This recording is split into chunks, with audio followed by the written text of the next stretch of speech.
ప్రధాని మోదీకి సీఎం రేవంత్ రెడ్డి లేఖ రాశారు. లేఖలో ప్రధానంగా 3 అంశాలను ప్రస్తావించారు సీఎం రేవంత్. మహిళా రిజర్వేషన్, డీలిమిటేషన్, ఎంపీ సీట్ల పెంపును వేరువేరుగా చూడాలని లేఖలో కోరారు.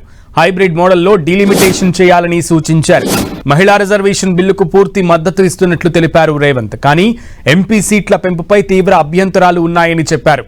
కేంద్రం అనుసరిస్తున్న విధానం దేశానికి ప్రమాదమని తెలిపారు రేవంత్. డీలిమిటేషన్పై జాతీయ స్థాయిలో విస్తృత చర్చలు జరపాలన్నారు. దక్షిణాది రాష్ట్రాలకు అన్యాయం జరగకుండా జాగ్రత్తలు తీసుకోవాలని సూచించారు. అన్ని రాజకీయ పార్టీలతో అఖిలపక్ష సమావేశం ఏర్పాటు చేసి ఏకాభిప్రాయం తర్వాత నిర్ణయం తీసుకోవాలని ప్రధాని మోదీని సీఎం రేవంత్ కోరారు.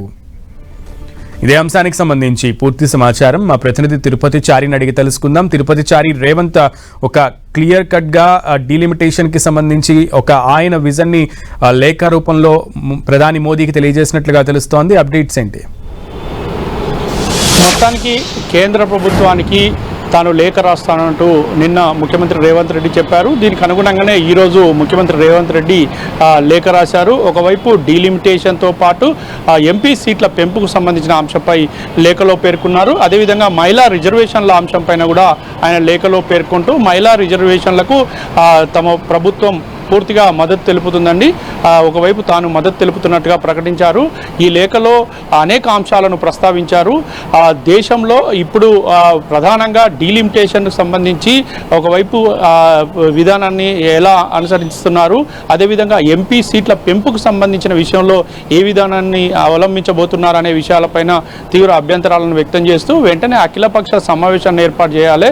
అఖిలపక్ష సమావేశాన్ని ఏర్పాటు చేసి అన్ని పార్టీల అభిప్రాయాలను స్వీకరించిన తర్వాత ఒక కన్సెన్సస్ వచ్చిన తర్వాతనే పూర్తిగా దీనిపైన ఒక నిర్ణయం తీసుకోవాలంటూ రేవంత్ రెడ్డి తన లేఖలో విజ్ఞప్తి చేశారు.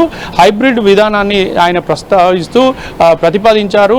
దీని ద్వారా ఒకవైపు ప్రోరాటా కానీ అదేవిధంగా జనాభా లెక్కల ప్రకారం కానీ 50% ఎంపీ సీట్లను పెంచాలి. అదేవిధంగా మరో 50% సీట్లను రాష్ట్రాల జిఎస్డిపి ఆధారంగానే పెంచాలంటూ కూడా ముఖ్యమంత్రి రేవంత్ రెడ్డి తన లేఖలో పేర్కొన్నారు.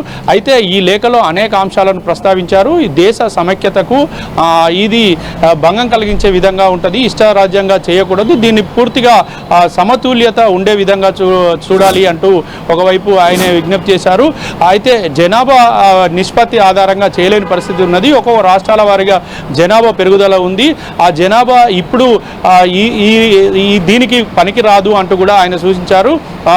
ప్రోరాటా విధానం ఒకటి అవలంబించిన జనాభా ప్రోరాటా లేదా జనాభా నిష్పత్తి ఆధారంగా డీలిమిటేషన్ కానీ ఎంపీ సీట్ల పెంపు అవలంబించినప్పటికీ ప్రధానంగా మరొక వైపు రాష్ట్రాలకు సంబంధించిన జిఎస్డిపి ఆధారంగానే 50% ఎంపీ సీట్ల పెంపుకు సంబంధించిన అంశాలను పరిశీలించాలి కేంద్రం అంటూ కూడా ఆయన లేఖలో పేర్కొన్నారు. నిన్న మీడియా సమావేశంలో ఇదే విషయాన్ని ప్రస్తావించారు. మొత్తానికైతే కేంద్ర ప్రభుత్వానికి ప్రధాని నరేంద్ర మోడీకి లేఖ రాయడంతో ఇప్పుడు ఇది సంచలనంగా మారింది. గతంలో కూడా ఇటు ఎంపీ సీట్ల పెంపుకు సంబంధించి 543 ఉంటే 850 పెంచబోతున్న తరుణంలో ఈ ఎంపీ సీట్ల పెంపు అంశాన్ని అన్ని పార్టీల అఖిలపక్ష సమావేశంలో ఆ పార్టీల వ్యక్తపరిచిన అభిప్రాయాలను తీసుకొని దీన్ని పెంచాలి, లేకపోతే దక్షిణాది రాష్ట్రాలకు తీవ్ర అన్యాయం జరుగుతుందనే విషయాన్ని గతంలోనే ముఖ్యమంత్రి రేవంత్ రెడ్డి ప్రస్తావించారు. ఇప్పుడు మరొకసారి నిన్న కూడా తెలంగాణలో మీడియా సమావేశంలో ప్రస్తావించారు. ఈరోజు ప్రత్యేకంగా ప్రధానికి లేఖ రాశారు.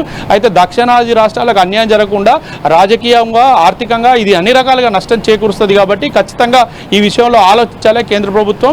తొందరపడి ఎలాంటి నిర్ణయం తీసుకోరాదంటూ కూడా ఒకవైపు విజ్ఞప్తి చేశారు. మహిళా బిల్లుకు తమ పూర్తి మద్దతు ఉంటుందని కూడా ఆయన ప్రకటించారు.